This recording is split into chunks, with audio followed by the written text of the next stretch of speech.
ನಮಸ್ಕಾರ ಎಲ್ರಿಗೂ. ಇವತ್ತಿನ ವಿಡಿಯೋದಲ್ಲಿ ತಾಯ್ತದ ಬಗ್ಗೆ ತಿಳ್ಕೊಳ್ಳೋಣ. ತಾಯ್ತ ಅಂದರೆ ಯಂತ್ರ ಅಂತ್ರ ಈ ಥರನೂ ಕರೀತಾರೆ. ಇದನ್ನ ಪುಟ್ಟ ಮಕ್ಕಳಿಂದ ಹಿಡಿದು ದೊಡ್ಡವ್ರ ಗಂಟನೂ ಹುಷಾರಿಲ್ಲದವರು ಪ್ರತಿಯೊಬ್ಬರು ಹಾಕ್ಕೊಂಡಿರ್ತಾರೆ. ಕೆಲವರು ಇದ್ರ ಸಹವಾಸಕ್ಕೆ ಹೋಗಲ್ಲ, ಇನ್ನು ಕೆಲವರು ಇದರಿಂದನೇ ಅವರು ಜೀವನ ನಡೆಸ್ತಾ ಇರ್ತಾರೆ. ಆ ಕಾರಣ ಏನು ಅಂತ ಮುಂದೆ ಹೇಳ್ತಾ ಹೋಗ್ತೀನಿ. ಈ ತಾಯ್ತದಿಂದ ನಮಗೇನು ಉಪಯೋಗ, ಇದು ಯಾವ ರೀತಿ ಕೆಲಸ ಮಾಡುತ್ತೆ, ಇದರಲ್ಲಿ ಏನು ಹಾಕಿರ್ತಾರೆ, ಅದರೊಳಗೆಲ್ಲ ಏನೇನೋ ಚೀಟಿಯಲ್ಲಿ ಬರೆದು ಹಾಕಿರ್ತಾರೆ, ಅದರಿಂದ ಅದು ಹೇಗೆ ಬರೀಬೇಕು, ಅದರಲ್ಲಿ ಏನೆಲ್ಲ ಸೇರಿಸ್ಬೇಕು ಅಂತ ನಾನು ನಿಮಗೆ ಇವತ್ತು ಇದೊಂದು ತಂತ್ರ ಅಂತ ತಿಳ್ಕೊಳ್ಳಿ. ಈ ತಂತ್ರನ ಹೇಳ್ಕೊಡ್ತಾ ಇದ್ದೀನಿ. ನೀವು ಒಂದು ತಾಯ್ತನ ಫುಲ್ ರೆಡಿ ಮಾಡ್ಬೋದು. ಆ ಥರ ನಾನೊಂದು ತಾಯ್ತದ ಬಗ್ಗೆ ನಿಮಗೆ ವಿಡಿಯೋಗಳು ಕೊಡ್ತೀನಿ. ಅದಕ್ಕಿಂತ ಮುಂಚೆ ಈ ತಾಯ್ತಕ್ಕೆ ನಾವು ಏನೆಲ್ಲ ಹಾಕಬೇಕು ಅಂತ ತಿಳ್ಕೊಳ್ಳೋಣ ಬನ್ನಿ. ತಾಯ್ತವನ್ನು ಚಿನ್ನ, ಬೆಳ್ಳಿ, ಹಿತ್ತಾಳೆ, ತಾಮ್ರ ಇವುಗಳಿಂದ ಉಪಯೋಗ ಮಾಡಿ ಇಂಥ ಲೋಹಗಳಿಂದ ಮಾಡ್ತಾರೆ. ಹೆಚ್ಚಿನವರು ಈ ತಾಮ್ರದ ತಾಯ್ತನ ಯೂಸ್ ಮಾಡ್ತಾರೆ. ಚಿನ್ನ, ಬೆಳ್ಳಿ ಅನುಕೂಲ ಇರೋರು ಮಾಡ್ತಾರೆ. ಬೆಳ್ಳಿ ಅಂತೂ ಎಲ್ಲರೂ ಯೂಸ್ ಮಾಡ್ಬೋದು. ಚಿನ್ನದ ತಾಯ್ತಗಳನ್ನ ಅನುಕೂಲ ಇರೋರು ಹಾಕೋಬೋದು. ತಾಮ್ರದ ತಾಯ್ತನ ಹಾಕೋದ್ರಿಂದ ಇದು ಶಬ್ದದ ವೇಗನ ಬಹಳ ಬೇಗವಾಗಿ ಗ್ರಹಿಕೆ ಮಾಡುತ್ತೆ. ಅಂದರೆ ನಮ್ಮ ಸ್ಕಿನ್ನಿಂದ ನಮ್ಮ ಹಾರ್ಟಿಗೆ ಗಂಟನು ಅದು ಮತ್ತು ನಮ್ಮ ಶರೀರದ ಮೇಲೆ ಅದು ತನ್ನದೇ ಆದ ಪ್ರಭಾವ ಬೀರುತ್ತೆ. ಆಮೇಲೆ ಈ ತಾಯ್ತದೊಳಗೆ ಏನು ಹಾಕ್ತೀವಿ ಮೊದಲನೇದಾಗಿ ಅಂತ ಹೇಳಿದ್ರೆ ಗೋರೋಜನ ಅಂತ ಹೇಳಿದ್ರೆ ನಿಮಗೆ ಇದು ಹಸುವಿನ ಒಂದು ಪಿತ್ತ ಅಂತ ಹೇಳ್ಬೋದು. ಇದು ತುಂಬ ಕಾಸ್ಟ್ಲಿ ಇರುತ್ತೆ. ಗಂಗೆ ಅಂಗಡಿಲೆಲ್ಲ ಸಿಗುತ್ತೆ, ಬಟ್ ಅದನ್ನ ನೋಡ್ಕೊಂಡು ತಗೋಬೇಕಾಗುತ್ತೆ. ಇದನ್ನ ಹಾಕೋದ್ರಿಂದ ಇದಕ್ಕೆ ಆಕರ್ಷಣ ಶಕ್ತಿ ತುಂಬ ಇರುತ್ತೆ. ಗೋರೋಜನ ಅಂತ ಹೇಳೋದು ಏನೇ ನೆಗೆಟಿವ್ ಇದ್ರೂ ಅದು ನಮ್ಮ ದೇಹದಲ್ಲಿ ಉಳಿಲಿಕ್ಕೆ ಬಿಡಲ್ಲ, ದೂರ ದೃಷ್ಟಿಯೆಲ್ಲ ಆಗಲ್ಲ. ಆಮೇಲೆ ಇದು ಕಸ್ತೂರಿ ಜಿಂಕೆಯಲ್ಲಿ ಸಿಗುವಂಥ ವಸ್ತು. ಇದು ನೀವು ನಿಮ್ಮ ಕೈಯಲ್ಲಿ ಹಿಡ್ಕೊಂಡು ನಿಮ್ಮ ಅಕ್ಕಪಕ್ಕ ಎಲ್ಲ ಯಾರು ನಿಂತಿರ್ತಾರೆ ಅವ್ರ ಕೈನ ನೀವೇನಾದ್ರು ಒಂದು 7 ಜನ ಅಂತ ಇಟ್ಕೊಳ್ಳಿ, 7-8 ಜನ ನಿಂತ್ಕೊಂಡಿರ್ತೀರ. ಒಬ್ಬರು ಕೈಲಿ ಕಸ್ತೂರಿ ಹಿಡ್ಕೊಂಡ್ರೆ ಅದರ ಪರಿಮಳ ಅಷ್ಟು ಎಲ್ಲಿ 7 ಜನ 8 ಜನ ನಿಂತಿರ್ತೀರ ಅಷ್ಟೂ ಜನದ ಕೈಗಳಲ್ಲೂ ಇದರ ಪರಿಮಳ ಬರುತ್ತೆ. ಅಷ್ಟೂ ಘಮ ಘಮ ಘಮ ಅಂತ ಹೇಳೋ ಪರಿಮಳನ ಹೊಂದಿರುತ್ತೆ.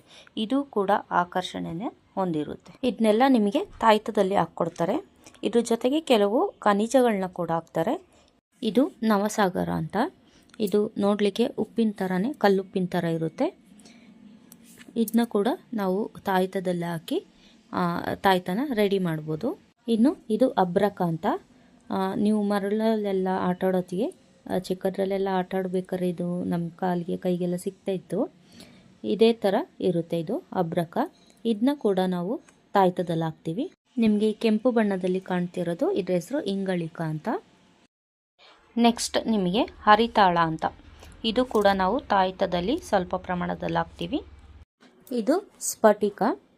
ಇದು ಕೂಡ ಕಲ್ಲುಪ್ಪು ಥರ ಇರುತ್ತೆ. ನೆಕ್ಸ್ಟ್ ಇದ್ರ ಹೆಸರು ಬಿಳಿಗಾರ ಅಂತ. ಇದು ನೀವು ಬಟ್ಟೆ ವಾಶ್ ಮಾಡೋಕ್ಕೆಲ್ಲ ಪೌಡ್ರ್ ಥರ ಸಿಗುತ್ತಲ್ಲ ಅದು.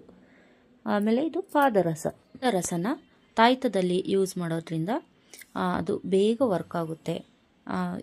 ನಾವೇನು ಸಂಕಲ್ಪ ಮಾಡಿ ಕಟ್ಟಿರ್ತೀವಿ ತಾಯ್ತ, ಅದು ಬಹಳ ಫಾಸ್ಟಾಗಿ ವರ್ಕ್ ಆಗುತ್ತೆ. ಇದ್ರ ಬಗ್ಗೆ ನಾನು ನೆಕ್ಸ್ಟ್ ಹೇಳ್ತೀನಿ ಏನೆಲ್ಲ ಆಗುತ್ತೆ ಅಂತ.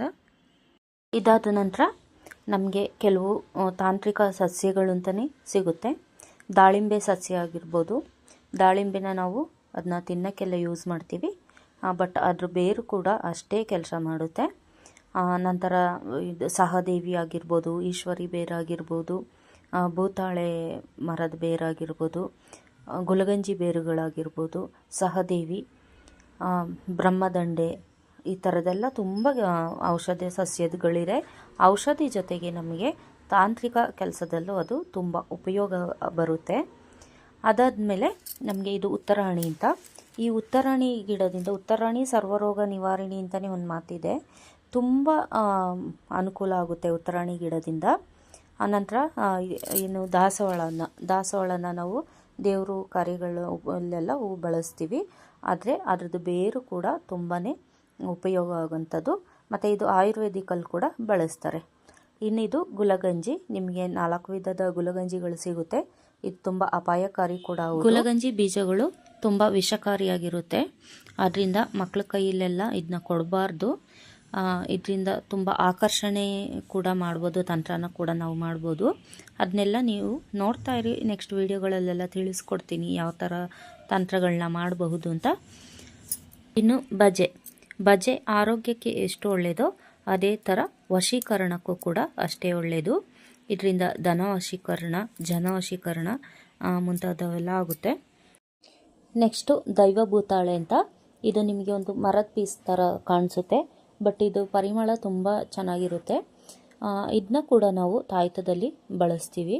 ಇದೇ ಥರ ತುಂಬ ಭೂತಾಳೆ ಪ್ರಭೇದಗಳಿದ್ದಾವೆ. ಈ ವಿಡಿಯೋದಲ್ಲಿ ನಿಮಗೆ ಸ್ವಲ್ಪ ಮಾತ್ರ ನಾನು ಪರಿಚಯ ಮಾಡಿಕೊಟ್ಟಿದ್ದೀನಿ. ನಮಗೆ ಇನ್ನೂ ಹಲವಾರು ತಾಂತ್ರಿಕ ಸಸ್ಯಗಳು ಸಿಗುತ್ತೆ. ಅಮೃತ ಬಳ್ಳಿ ಆಗಿರ್ಬೋದು, ಅಥವಾ ಲಾವಂಚ ಆಗಿರ್ಬೋದು, ಅಥವಾ ಸರ್ವಸಿದ್ಧಿ ಗಿಡ ಆಗಿರ್ಬೋದು. ಇನ್ನು ಏನು ಅನೇಕ ತಾಂತ್ರಿಕ ಸಸ್ಯ ಗಿಡಗಳಿದ್ದಾವೆ. ಅದ್ರ ಬಗ್ಗೆ ಎಲ್ಲ ನಾನು ಮುಂದಿನ ವಿಡಿಯೋದಲ್ಲಿ ತಿಳಿಸ್ಕೊಡ್ತೀನಿ. ಇಷ್ಟನ್ನೆಲ್ಲ ನಾವು ಬೇರುಗಳನ್ನೇ ತಾಯ್ತದಲ್ಲಿ ಹಾಕೋಕ್ಕಾಗಲ್ಲ. ಅದನ್ನ ಪುಡಿ ಮಾಡಿ ಹಾಕಬೇಕು ಅಥವಾ ರಸ ತೆಗೆದು ಹಾಕಬೇಕು. ಇದನ್ನ ನಾವು ಪಾದರಸದ ಜೊತೆಗೆ ತಾಯ್ತದಲ್ಲಿ ಯಂತ್ರದಲ್ಲಿ ಬೀಜಾಕ್ಷರಿ ಮಂತ್ರಗಳಿರುತ್ತೆ ಅಥವಾ ಸಂಖ್ಯೆಗಳಿರುತ್ತೆ. ಇದನ್ನ ನಾವು ಭುಜಪತ್ರೆ ಅಥವಾ ಒಂದು ಬಿಳಿಯ ಹಾಳೆ ಮೇಲೆ ಅಥವಾ ತಾಮ್ರದ ತಗಡಿನಲ್ಲಿ ಬರೆದು ಯಂತ್ರಕ್ಕೆ ತುಂಬಬೇಕು. ನಂತರ ಗಿಡಮೂಲಿಕೆಗಳನ್ನ ಪಾದರಸ ಜೊತೆ ಬೆರೆಸಿ ಆ ಯಂತ್ರಕ್ಕೆ ತುಂಬಬೇಕು. ಇದರಿಂದ ಏನಾಗುತ್ತೆ, ಕೆಲವರು ಹೇಳ್ತಾರೆ ಇದೆಲ್ಲ ಮೂಢನಂಬಿಕೆಯಿಂದ ಇದ್ದಾರೆಲ್ಲ ಇದು ಮಾಡ್ತಾರೆ, ತಾಯ್ತ ಕಟ್ಟೋದ್ರಿಂದ ಏನು ಹುಷಾರಾಗ್ಬಿಡುತ್ತೆ ಅಂತ.